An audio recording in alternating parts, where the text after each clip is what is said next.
Hi little berries, this is Eryberrie here. Firstly, I really apologise for the lack of vlogs. I've been very busy with uni and I have said before I am working very hard towards my degree at the moment, so I can't vlog all the time.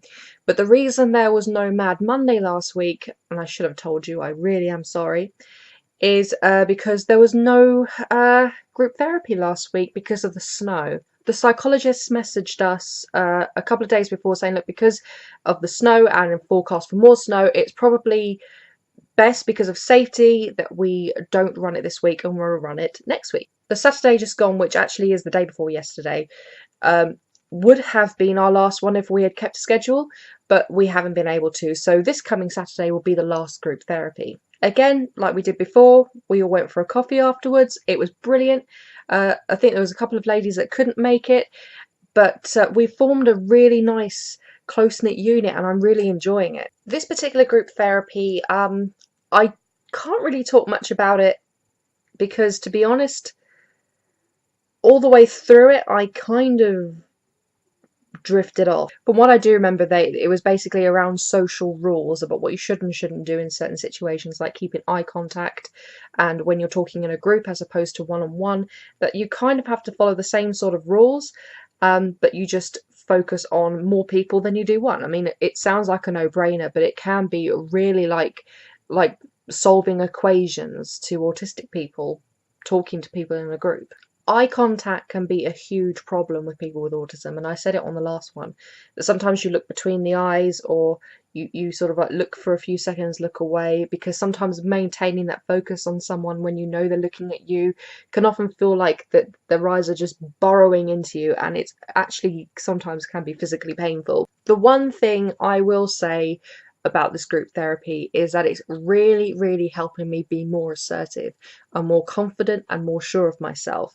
In effect, it's kind of strengthening my mask, but I wanted my mask to be strengthened because I felt that it was slipping and weakening. I do know, however, that a mask doesn't last forever and it needs to be, you know, nurtured and reinforced, and I have to be stronger.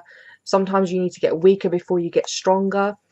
I don't want to front out my real self, but I know that if I want things to be smoother, I do need to change my behaviour. However, one thing I found with these group of ladies is that we share so much in common and we can find things that we have in common with each other, and we know we won't judge one another. We've become so close just after a few weeks, and we've even talked about going out for coffees more often, or going to a shopping centre or something, or even to go and see other people in their houses. One of them has quite a menagerie of animals and we're really wanting to go and see her. We all love animals, which is a wonderful thing we have in common. One of the girls actually, her parents lived very close to where I was, and because it was Mother's Day the next day, she was planning on staying at her parents', so I gave her a lift. You know, just trying to extend the hand of friendship a little bit more. Next week is our last group therapy. It's basically going to be a recap of everything that we've achieved so far, and then we're going to do a bit of feedback on how it went, because it's the first group therapy that they are running, therefore they would like our feedback. They did say that we'll bring some things in for brunch, but the ladies and I have actually already said that we'd go for a Pizza Hut. But anyway, I don't really have much to talk about what we learned in therapy. As I said, I did kind of drift off. One thing I will say is that they always end the sessions now with mindfulness exercise, and again, I don't find that they help me. I find that I just end up visualizing, and I'm like, afterwards, I'm like, yeah, and that was a nice picture. Now I'm back to reality and I have to still deal with everything. But they even admit that mindfulness and visualization is not for everyone. So, you know, if it works for other people, that's brilliant. It doesn't work for me. So it's just a very short one tonight, guys. And as I said, I'm probably not going to vlog too much for the next few months because I really want to focus on uni. After that, I'll be working on my joint channel with my friend. We're going to be doing all kinds of sciencey stuff, so that'll be great. I'll have a bit more time to vlog. So stay with me over that, little berries, and thank you very much for watching. Love you all. Bye bye. Mwah.